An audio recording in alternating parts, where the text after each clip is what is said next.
안녕하세요. 오늘은 최대 소득공제가 2천만 원까지 되는 그런 소득공제 관련된 상품을 알아보도록 하겠습니다.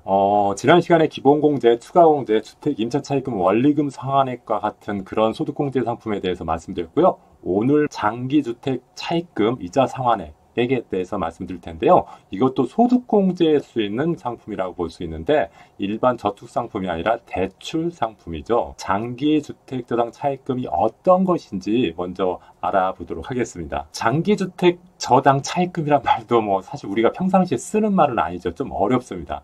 장기주택저당이란 말은 주택을 담보로 대출을 해주는 것을 말하는 겁니다. 그러니까 주택담보대출이라고 생각하시면 되겠고요. 차입금은 대출금이라고 보시면 되고, 이자 상환액을 소득공제하는데 연간 이자 상환액을 소득공제합니다. 전세대출 같은 경우는 원금과 이자를 상환한 거에 대해서 소득공제해줬는데, 장기주택저당 차입금 같은 경우에는 이자 상환액만 소득공제 대상이 되고 원금은 해당되지 않는다는 점 좀 기억하시기 바라고요. 소득공제 대상은 조금 전에 말씀드렸다시피 연간 이자 상환액인데요. 그러니까 주택저당 대출을 받아서 1년 동안 이자 낸 것에 대해서 100% 소득공제를 해주는데요.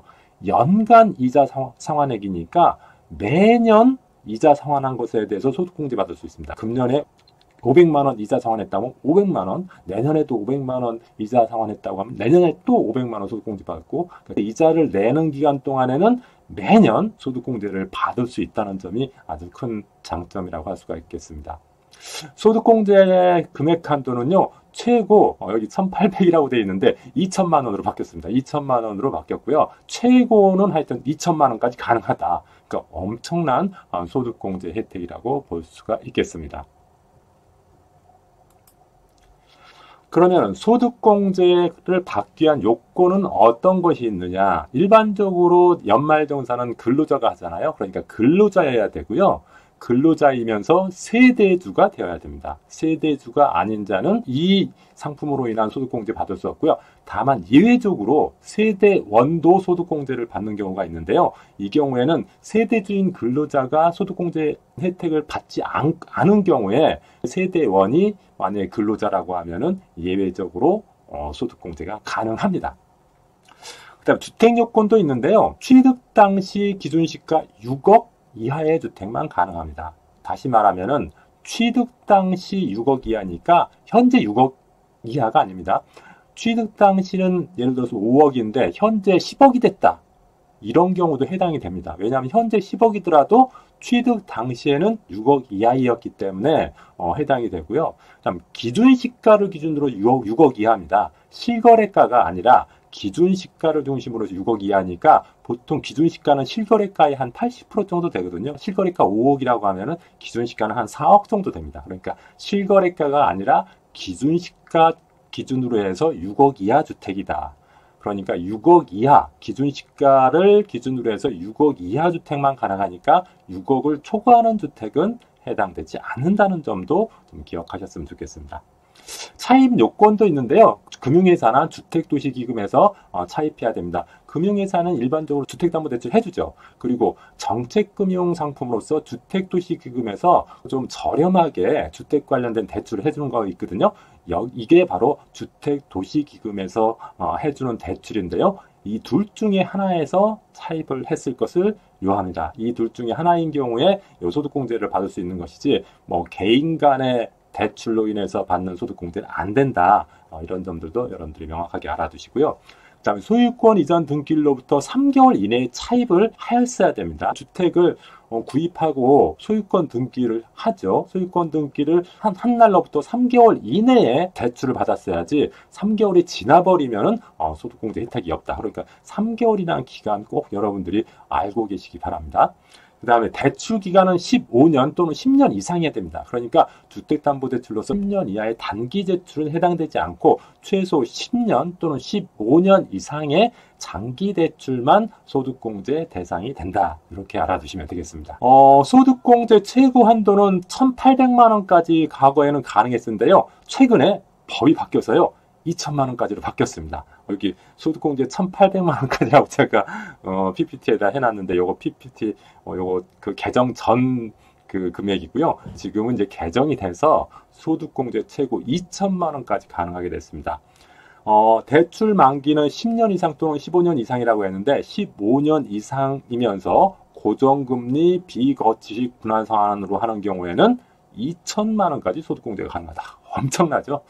좀 어려운 말 있으십니까? 고정금리라는 것은 어떤 겁니까? 금리는 크게 보면 변동금리하고 고정금리가 있는데 고정금리는 예를 들어서 3%로 뭐 대출을 해준다고 하면은 3%가 뭐 3년 후에도 3%, 5년 후에도 3% 이렇게 금리가 변하지 않는 것을 고정금리라고 하죠. 그리고 변동금리는 뭐 3%였다가 3.1%였다가 2.8%였다가 이렇게 시장금리에 따라서 변동하는 게 변동금리라고 하는데 소득공제 대상이 되는 금리는 고정금리라는 거죠. 그 다음에 비거치식 분할 상환이란 말이 있는데요. 이게 좀 말이 어렵죠. 일반적으로 거치한다, 비거치한다 이런 말들을 하는데 예를 들자면 이런 게 있습니다. 5년 거치 10년 분할 상환 이런 말 들어보셨습니까?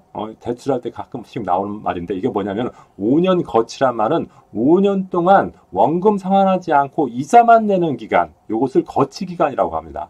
그리고 분할 상환 기간은 원금과 이자를 동시에 내는 기간을 분할 상환 기간이라고 하는데 비거치란 것은 이자만 내는 기간이 아니라 원금과 이자를 동시에 낸다는 겁니다. 그래서 원금과 이자를 동시에 분할 상환하는 것이 비거치식 분할 상환이라고 알아두시면 되겠습니다. 고정금리이면서 비거치식 분할 상환. 다시 말하면은 대출 실행과 동시에 매월 원금과 이자를 상환하는 거. 만약에 이런 상환 방식을 택한 경우에는 최대 소득공제 한도가 2천만 원까지 된다. 이렇게 알아두시면 되겠고요. 두 번째, 고정금리이거나 또는 비거치식 분할 상환. 이것은 AND가 아니라 OR죠. 그러니까 고정금리이거나 또는 비거치식 분할 상환 둘 중에 하나만 해당되면은 연간 1,800만 원까지 소득공제가 가능하고요. 다음 대출 만기가 15년 이상인 다른 그 이외의 대출 상환 방식이라고 하면은 연간 600만 원까지 가능합니다. 그리고 10년 이상인 경우에는 고정금리이거나 비거치식 분할 상환 둘 중에 하나인 경우 예를 들어서 10년 이상 대출 기간이 10년 이상이면서 고정금리이거나 또는 비거치식 분할 상환인 경우에는 연 300만 원까지 소득공제가 됩니다. 제가 이것을 보면서 느낀 게 저 같으면은 그 두 번째 있죠. 고정금리 또는 비거치식 분할 상환 연 1,800만 원까지. 요것을 선택할 것 같아요. 고정금리는 일단 금리가 변하지 않으니까 항상 이자 나가는 것을 예측할 수가 있고, 그다음 비거치식 분할 상환 같은 경우에는 원리금을 균등해서 원금과 이자를 계속해서 상환하는 건데 이게 오하잖아요. 둘 중에 하나만 선택하면 되는데 소득공제 한도는 위에 그 고정금리 앤드 비거치식 분할 상환하고 200만 원 정도 차이밖에 안 난다는 거죠. 그러니까 제가 생각했을 때는 이게 고정금리 또는 비거치식 분할 상환으로 해서 연간 1,800만 원까지 소득공제 받는 거 이것도 괜찮은 것 같습니다. 그리고 일반적으로 이자 한 1,800만 원 정도 되려면 꽤 대출이 많은 경우잖아요. 그래서 1,800만 원까지 소득공제를 받는 경우는 극히 드물 거라고 생각이 되지만은 어쨌든 소득공제 한도가 1,800, 2천만 원까지 되는 대출 상품이니까 혹시 여러분들이 주택 구입할 때 만약에 이런 방식의 대출을 받으면은 소득공제를 엄청나게 받을 수 있다. 이것도 좀 기억하셨으면 좋겠습니다. 소득공제를 받기 위해서 그럼 어떤 서류를 제출해야 되느냐? 간단합니다. 주민등록번호하고요. 대출 이자 상환 증명서, 은행 가면 띄워줍니다. 그리고 등기부 등본, 등기부 등본에 실제로 그 주택의 소유권을 갖게 됐는지 등재가 돼 있겠죠. 그런 것들을 확인하기 위해서 이런 세 가지 서류를 받으니까 이런 그 소득공제 제출 서류만 내면은 최대 2천만 원까지 소득공제할 수 있습니다. 이런 것을 제대로 제출하지 않으면은 이렇게 많은 소득공제를 받을 수 있는 기회를 놓치게 되겠죠. 여러분 혹시 주택 구입할 때 만약에 이런 서류를 준비해가지고 연말정산할 때 반드시 소득공제 받을 수 있었으면 좋겠습니다. 네, 오늘은 여기까지 하겠고요. 다음 시간에 또 소득공제 또는 세액공제 관련된 연말정산 아주 중요한 내용들을 하도록 하겠습니다. 고맙습니다.